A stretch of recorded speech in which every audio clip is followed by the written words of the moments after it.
Ahora vamos a calcular las medidas de dispersión para los mismos datos que son agrupados en clase, y nuestra medida primero de dispersión es la desviación estándar. La vamos a calcular mediante esta fórmula. Aquí vamos a aclarar lo siguiente. Cuando yo represento la letra S, estoy hablando de que mi desviación es muestral. Si yo lo represento con la letra sigma, entonces estoy hablando que mi desviación es poblacional. Y los elementos van a cambiar. Aquí, en lugar de considerar una media de la muestra, una media muestral, voy a considerar una media dentro de una población, pero ahora quedaría dividido entre n. Pero como yo estoy hablando en mi ejercicio, o lo estoy suponiendo como parte de una muestra, entonces, para tal efecto, lo voy a considerar como la letra S. Lo que vamos a hacer es determinar una sumatoria del producto de la frecuencia multiplicado por la diferencia entre la marca de clase y la media aritmética, y eso queda elevado al cuadrado. Podemos hacer toda esta operación en un solo paso, en un solo movimiento, pero para el efecto de la explicación lo vamos a hacer en dos partes. Primero, vamos a calcular esta diferencia y la vamos a estar elevando al cuadrado. Y en el siguiente paso vamos a multiplicar lo que obtuvimos en este primer paso por la frecuencia absoluta de cada una de sus clases.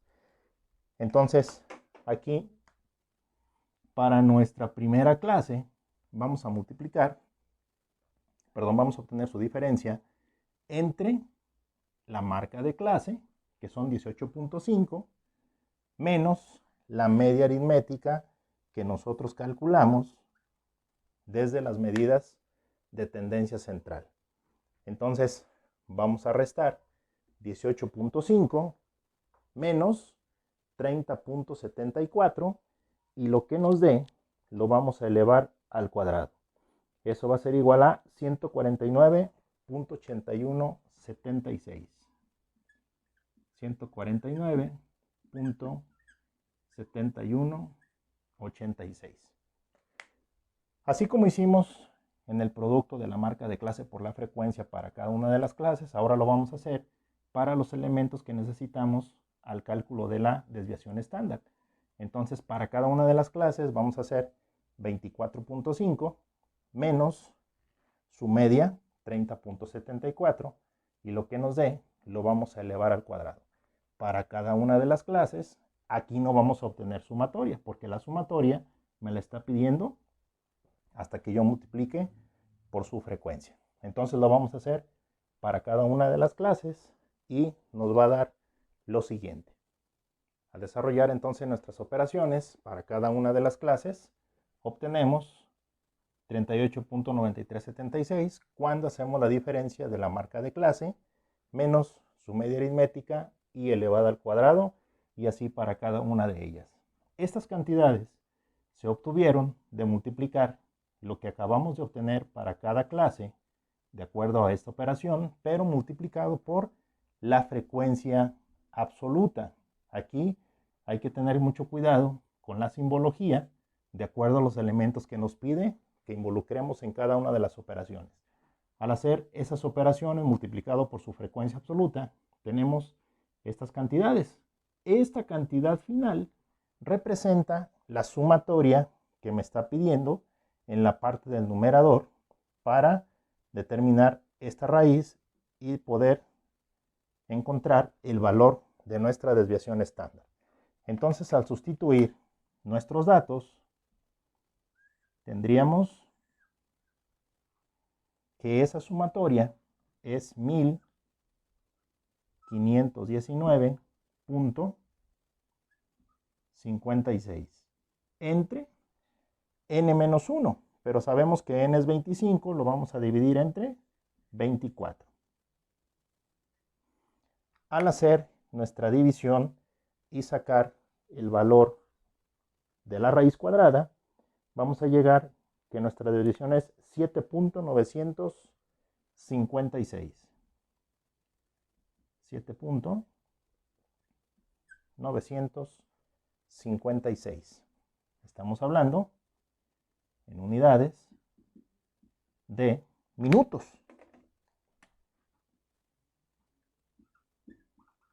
Estas son las desviaciones que existen con respecto a la media, que son 30.74 minutos. Quiere decir que un alumno pudiera llegar, después de este promedio, pudiera llegar 7.956 minutos después o 7.956 antes, porque es una desviación, es un rango que existe para la llegada del alumno a la escuela.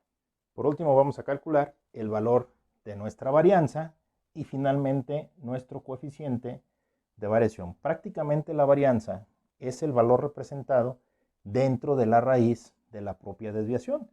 En algunos casos o algunos hacen el método o la forma de resolver donde primero calculan la varianza y después la desviación. A final de cuentas llegamos a la misma solución. Nuestra varianza, que está representado por S cuadrada,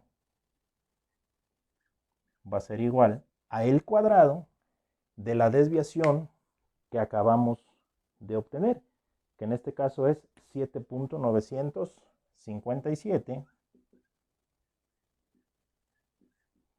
pero esto elevado al cuadrado. Entonces, al elevar nuestra cantidad al cuadrado, llegamos a 63.313 minutos al cuadrado, porque esta cantidad está en minutos.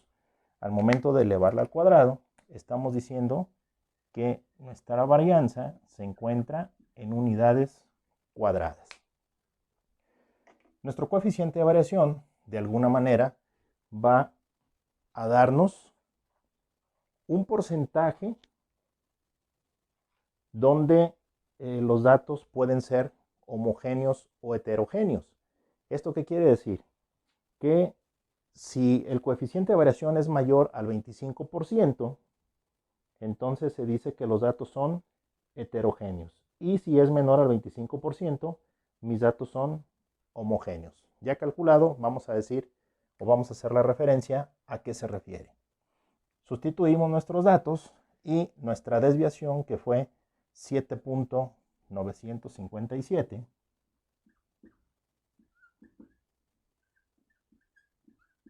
entre el valor de la media aritmética, que fue 30.74.